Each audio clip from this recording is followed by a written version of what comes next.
भगवान श्री कृष्ण जब माता देवकी और पिता वसुदेव को कंस के चंगुल से छुड़ाने गए, तब उनकी उम्र 14 वर्ष थी। उनकी माता ने उनसे पूछा कि बेटा तुम तो भगवान हो, तो तुम हमें पहले ही कंस के चंगुल से छुड़ा सकते थे, इतनी देर क्यों कर दी? तो कृष्ण जी ने कहा, माता क्या पिछले जन्म में आपने मुझे 14 वर्ष का वनवास नहीं दिया था?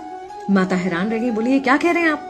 तब कृष्ण जी ने बताया कि पिछले जन्म में मैं राम था और आप थी माता कैकेयी, और आप ही ने मुझे 14 वर्ष का वनवास दिया था, और कर्म फल से कोई नहीं बच सकता माता, इसलिए आपको 14 साल का ये दुख सहना पड़ा। तब आश्चर्यचकित होते हुए माता ने पूछा, तो फिर यशोदा पिछले जन्म में कौन थी? कृष्ण जी ने बताया, वो थी माता कौशल्या, जो 14 साल तक अपने पुत्र से अलग रही थी। उन्होंने उस दुख को सहा था, इसलिए इस जन्म में 14 साल मैं उनके पास रहा और मेरे साथ रहने का, माता और पुत्र के प्रेम का सुख उन्हें मिला। कहने का मतलब यह है कि कर्म फल से ना उस युग में कोई बचा था, ना आज कोई बचेगा।